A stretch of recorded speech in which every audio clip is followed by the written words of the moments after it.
Hey y'all, welcome back for Michigan pre-race.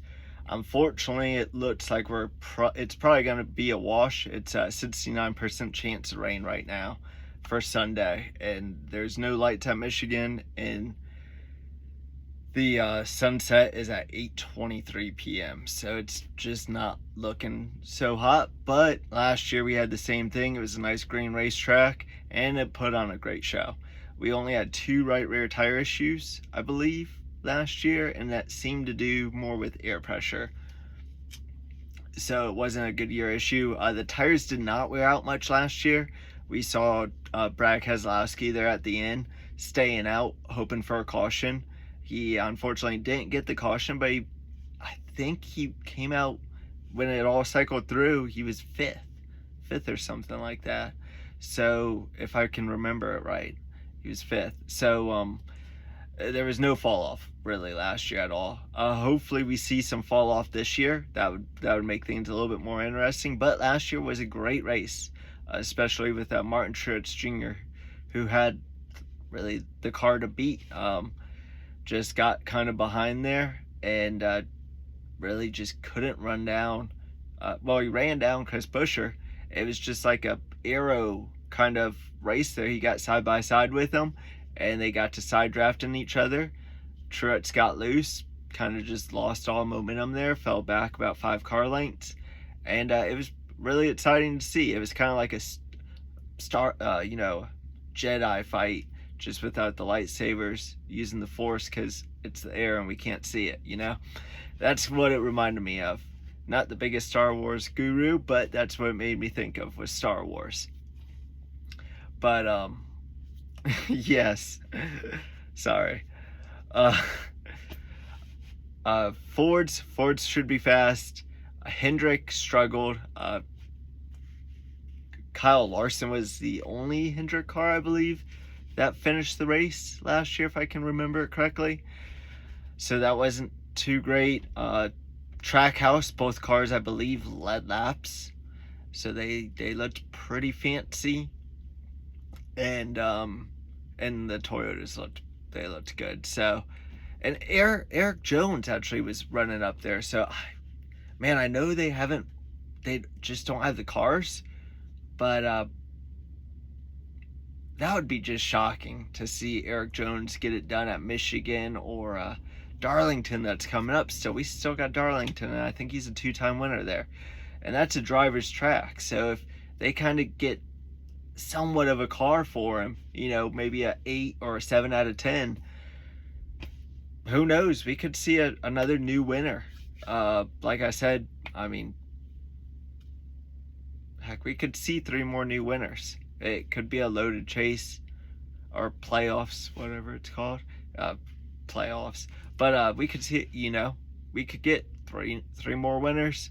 But I think it's going to be a good race. Restarts and fuel. If you can remember, it took 9 seconds. Sorry, I'm losing my voice.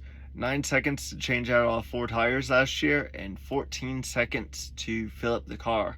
So when Tyler Reddick's pit crew had that right rear that was loose, come on. It took you 9 seconds to do that, but you were still waiting on the gas, man. If you have an issue, fix it. Don't throw away the race on the last pit stop. Don't throw the race on the first pit stop either. Put yourself in a hole, in a bind that you don't really want to get out of.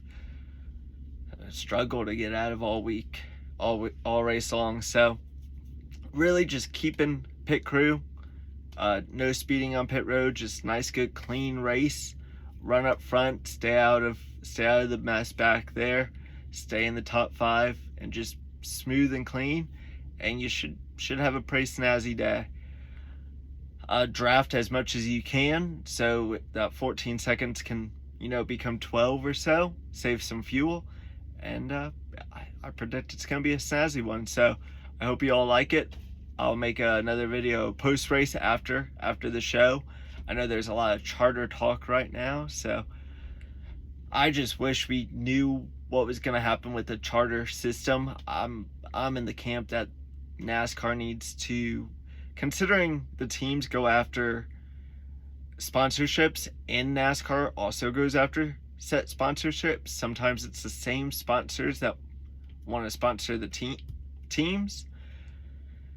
You can't be getting all the money from TV over here and then leaving the teams pretty much a small purse, and then going over there and trying to take what's left of sponsorships and bring them over here too.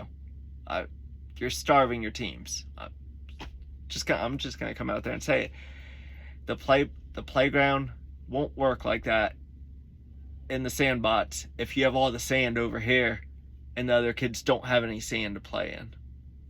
If you're the owner of the sandbots and you have all the sand on your side, the kids ain't gonna pay to play in the sandbots with no sand. Common sense. But hopefully they can get that all settled down, and heck, I'd be fine if they do away with charters. For the ones that bought in and whatnot, so be it. You got a couple of good years out of it. Let's go back to the old top 30, 35 in points they're in, and I don't know. I just want to see a 43 car field, honestly. 43 car field, and you already have the cars that are made. It's not that difficult these days to just start up a cup team. So if they did get rid of it, we could see a lot of new cup teams just popping up out of nowhere, because you just buy the car and put it together. It's like a little kit. You just slap the thing together like a little go-kart. You just slap it together and go race. Overpriced kit, but still a kit. I think back in the day it was $200,000 to build a race car, $150 in-house, and they're paying $350K. I don't know if that's counting the motor. So those are just guesstimation numbers. I hope you guys enjoyed it though. Hit the like button, subscribe. Catch y'all later. Out.